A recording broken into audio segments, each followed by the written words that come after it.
Alhamdulillah pada malam hari ini kita tetap berbahagia dan kita kenapa bahagia? Karena dengan beberapa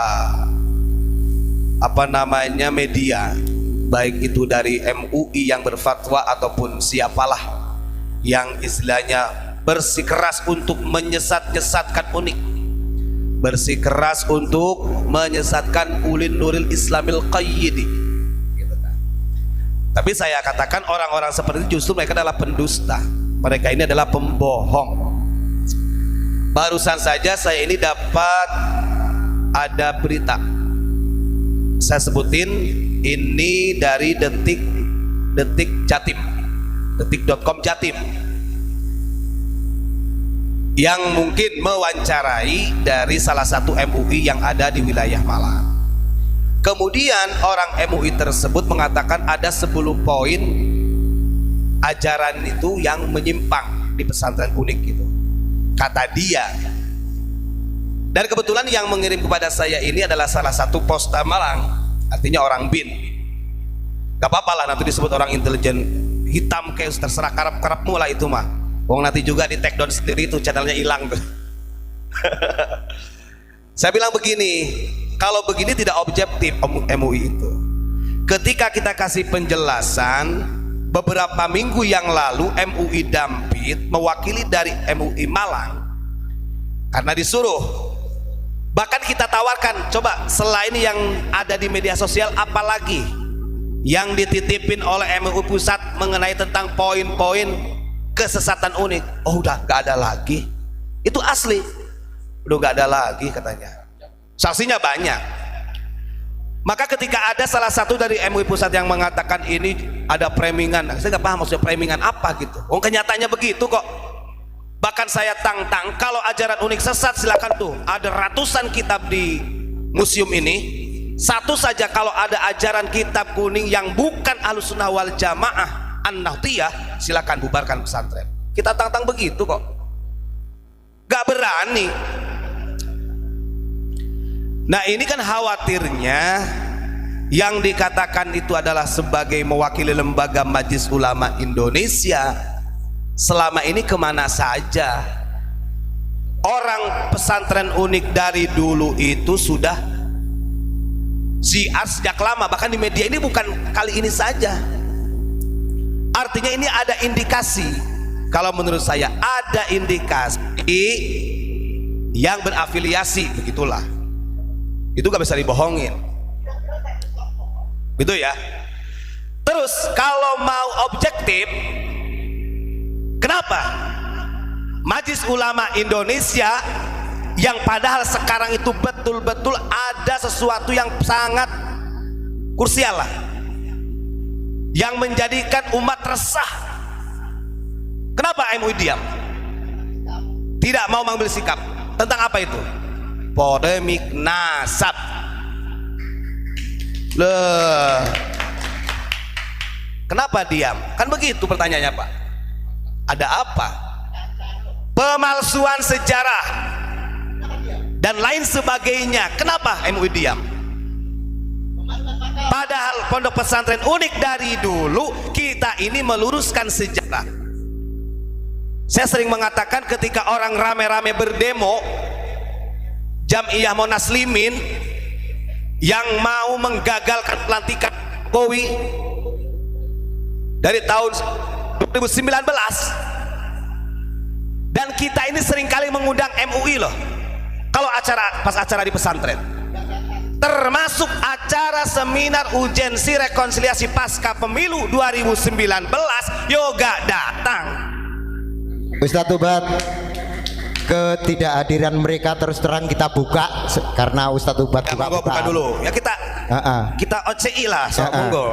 Karena nggak ada duitnya, itu jelas mereka sendiri yang jawab kok, dari perwakilan yang kemarin datang ke sini, saya nggak lupa namanya. Mereka pokoknya kalau diundang nggak datang Pak. Kenapa? Karena nggak ada duitnya.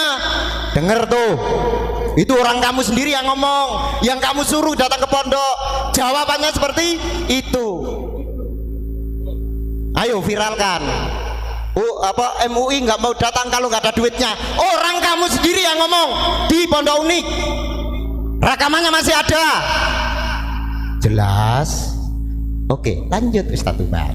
Nah itu selanjutnya begini, kenapa ketika sudah jelas-jelas ada yang betul-betul meresahkan, ini lebih besar sebenarnya masalahnya mengatasnamakan kesucian bagi Rasul. Harusnya ini ulama ini lebih terdepan, bukan cari aman. Makanya kalau kita senang, kita sampaikan tadi kepada salah satu yang mengirim berita, saya bilang kita ini dipanggil oleh MUI itu siap atau kita nunggu di sini datang juga siap. Kemudian ada yang komen, awas MUI lagi OTW, kamu ini ketinggalan itu. MUI ini sudah 2 kali ke sini. Bahkan kita sampaikan, andai kata dari MUI Kabupaten Malang mau bertabayun, monggo. Atau kita yang dipanggil juga monggo. Kan begitu. Tapi ini catatan, ketika memang ingin bertabayun dengan kita akan mengadakan live streaming biar ditonton oleh publik seluruh dunia.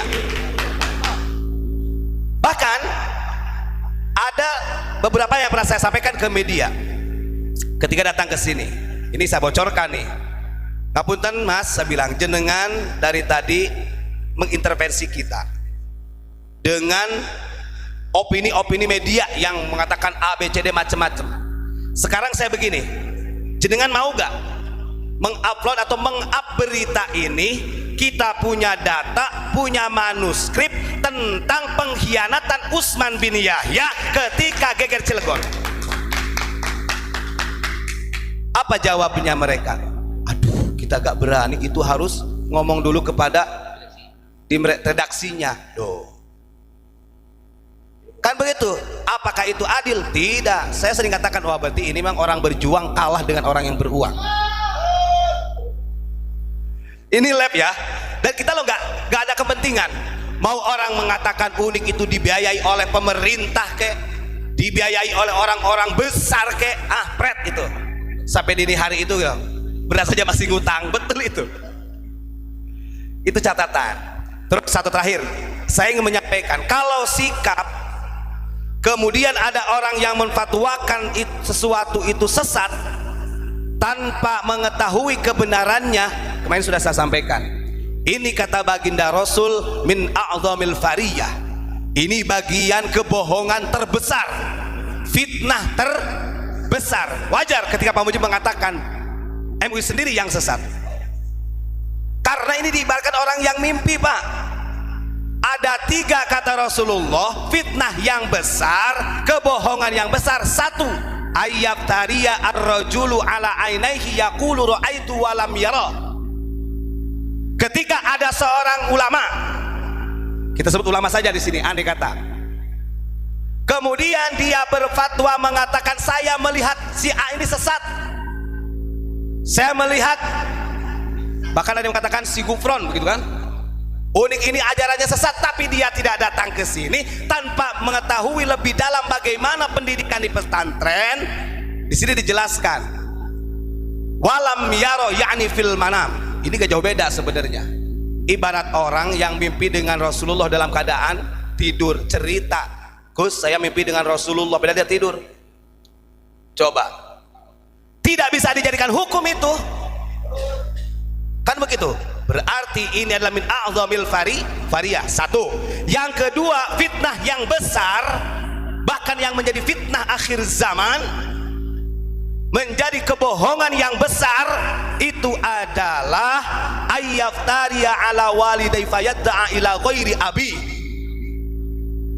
Ketika ada sekelompok orang atau seseorang yang sudah membohongi kedua orang tuanya, yang mana dia mengkaitkan dirinya sebagai putra si fulan, padahal si fulan tersebut bukan bapaknya. Itu min a'zamil fariyah. Ini loh lagi meresahkan. Kalau dari Majelis Ulama, dari PBNU tidak memberikan ketegasan dalam polemik nasab, justru ini akan menjadikan adu domba, integritas NKRI rusak. Pikir loh, betul kata Pak Mujib, nilai Pancasilanya di mana? Unyil itu namanya. Ya, itu nggak ada bijaksananya. Coba kasih fasilitas oleh MUI, kasih fasilitas oleh Kementerian Agama, kasih fasilitas oleh PBNU untuk menyelesaikan polemik nasab tersebut, biar akhirnya tidak ada permusuhan. Begitu. Waduh. Yang ketiga, ini masalah politisasi agama ya, saya rangkumnya begitu. Kenapa? Karena yang ketiga kebohongannya itu adalah au yaftariya alayya, kata Rasul. Yaqulu sami'tu mir Rasulillahi wa lam yasma' minni. Kalau ada seseorang yang mengatakan saya menyampaikan dengan dalil Al-Qur'an atau As-Sunnah hadis sesuai dengan anjuran baginda Rasul, padahal Kanjeng Nabi tidak pernah menyampaikan, berarti ini ada kepentingan menggunakan politik agama. Ini sudah banyak. Awas, ini saya garis bawahi, ini adalah bagian daripada politisasi agama. Dia menyampaikan saya berdalil melalui as-sunnahnya Rasul, padahal Rasul tidak menyampaikan. Kan begitu. Nah, ini bagian yang ketiga, kebohongan yang besar. Hati-hati. Dan ini sangat lucu. Pesantren Unik itu dari zaman ngontrak dulu, ketika di Surabaya itu SK-nya sudah turun, berita acaranya ada dari negara, kemudian dari HAM-nya sudah ada. Makanya ketika kalau ada yang datang, kita ajak live streaming sekaligus, arti kita kasih terbuka, silahkan 10 poin yang disampaikan, karena nggak ada Pak catatan itu apa saja, 10 poin nggak disebut, 10 poin saja. Nah, dia cuma ikut doang. Pokoknya 10 poin itu apa saja yang sesat, menyesatkan, dolun mutilun, itu kan begitu. Yang penting kalau kata Abu Ya, kita mah Qurannya sama, sholatnya juga sama, nggak ada yang berbeda. Justru yang berbeda itu kenapa para ulama, khususnya Majelis Ulama Indonesia, ketika banyak ajaran-ajaran kitab kuning yang sudah dirubah oleh orang-orang kemudian masuk ke pesantren, kok diam?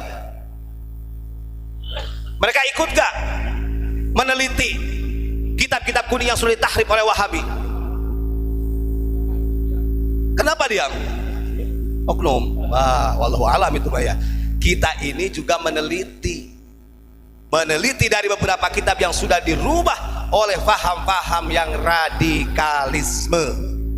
Dari dulu dong, andai kata Unik ini menghancurkan NKRI, mengadu domba umat, gak mungkin salah satu seorang kabinda daerah memberikan perintah kepada kita untuk mengadakan urgensi rekonsiliasi pada waktu itu. Mereka yang berbuat, kita yang rekonsiliasi, modal sendiri juga. Begitu ya. Jadi kita senang, alhamdulillah, ketika banyak orang yang memfatwakan sesat, kemudian ada orang mengatakan di luar dari ajaran Islam, memecah belah umat. Tapi ini sejarah Pak. Kalau sampai benar-benar mereka berani bertabayun dengan kita di sini dan kita live streaming, ini adalah Nahdlatul Tsaqafah wal Hadharah yang akan benar-benar kita ungkap, dan semuanya akan kita ungkap, bukan hanya keterkaitan dengan pesantren Unik, A, B, C, D yang ada di Indonesia. Terima kasih. Assalamualaikum warahmatullahi wabarakatuh. Salam Pancasila.